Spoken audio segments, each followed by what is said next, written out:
Mr. Blanche, I want to follow up with you on what you just said. You were referencing the 15 files released Friday. They disappeared from DOJ's website yesterday, including this photo of what looks like a desk with a drawer open containing photos of Donald Trump. Just to be very clear, to put a fine point on it, why were these files taken down? You're saying it was at the direction of a judge? Well, you can see in that photo, there's photographs of women. And so we learned after releasing that photograph that there were concerns about those women and the fact that we had put that photo up. So we pulled that photo down. It has nothing to do with President Trump. There are dozens of photos of President Trump already released to the public, seeing him with Mr. Epstein. He has said that in the 90s and early 2000s, he socialized with him. So the absurdity of us pulling down a photo, a single photo, because President Trump was in it, is laughable. And the fact that everybody's trying to act like that's the case is a reflection of their true motivation. But the reality is anybody, any victim's lawyers, any victim rights group can reach out to us and say, hey, Department of Justice, there's a document, there's a photo, there's something within the Epstein files that identifies me, and we will then, of course, pull that off and investigate it. Are you saying that one or more of the women in one of the photos or several of the photos is a victim or a survivor of Jeffrey Epstein, and that's why you took those files down, and will they be put back up? No, that's not what I'm saying. We, of course, if we knew that, if we believed that photograph contained a survivor, we wouldn't have put it up in the first place without redacting the faces. But notwithstanding what we believe, we don't have perfect information. And so when we hear from victims' rights groups about this type of photograph, we pull it down and investigate.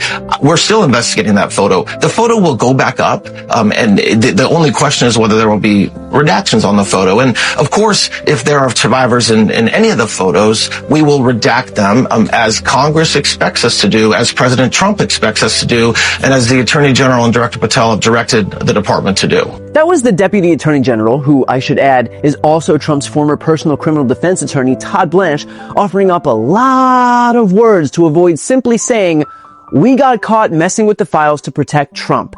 I want to focus on one phrase that he used in particular. The absurdity of us pulling down a photo, a single photo, because President Trump was in it, is laughable. And the fact that everybody's trying to act like that's the case is a reflection of their true motivation. Ah, yes. It's apparently laughable that the DOJ would pull down even a single photo to protect Donald Trump. How can we all be so absurd to think that this Justice Department would do anything to help the guy who they all personally work for? The same DOJ that's waited 11 months to release a single file. The same DOJ that put 1,000 FBI agents on the task of redacting Trump's name. The same DOJ that promised the files would be released back in February from when they were apparently sitting on Pam Bondi's desk. Yes, how could we all be so foolish to think that their priority would be helping Donald Trump?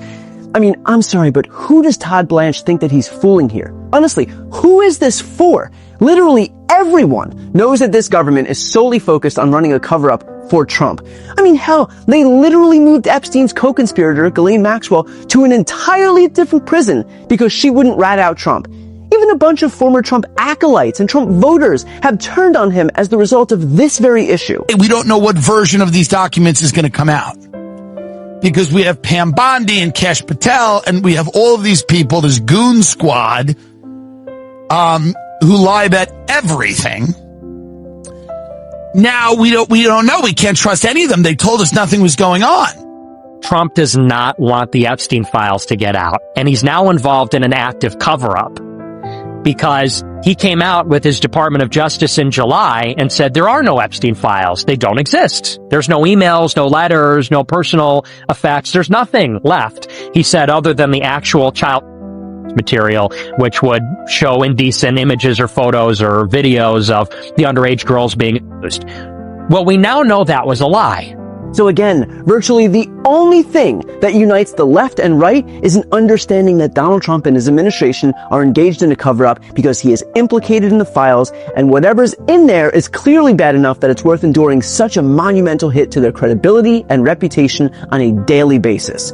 Another point that I think is worth highlighting here is based on this moment. It has nothing to do with President Trump. There are dozens of photos of President Trump already released to the public seeing him with Mr. Epstein. That of course this DOJ wouldn't try to help Donald Trump because there are already dozens of photos released to the public. Only small problem with that logic. Literally none of them were released by Trump's government. They were all released by the Epstein estate and the Democrats on the House Oversight Committee. They were released despite the best efforts by this White House. So when Todd Blanche tries to claim that Trump's pictures with Epstein are already out there, and so clearly this administration has nothing to hide, he's being purposefully obtuse. All of that exposure has been in spite of this administration, not because of it. At this point, it's clear that this administration is doing more harm than good with these desperate attempts at PR. If this White House was as committed to transparency as people like Todd Blanche claim on national TV, you know what they would be doing? Releasing the files in accordance with the law. Period. Not showing up and giving excuses on Face the Nation. Not posting on Twitter. They would be following the law, the same law that they have known about for the last month. And for those who say, oh, well, this stuff takes time, there are hundreds of thousands of documents to comb through, Pam Bondi told us in February that they would be released. They have had 10 months. So maybe instead of spending all that time building ballrooms and buying Gulfstream jets and adorning the Oval Office in gold and hosting crypto dinners and retrofitting Trump's new personal plane, they might have actually been delivering on the transparency that was promised on the campaign trail by people like Dan Bongino and Kash Patel and Alina Habba and J.D. Vance. But it's clear now that that was never their intention. That was just something they told the rubes in their base to get their votes. And now that they've got power, now that they've got what they need from their voters, they're solely focused on perpetuating the exact protectionism racket for pedophiles that they once condemned. You all thought you were voting to drain the swamp, and yet this is the swampiest administration of all. These people are not going to expose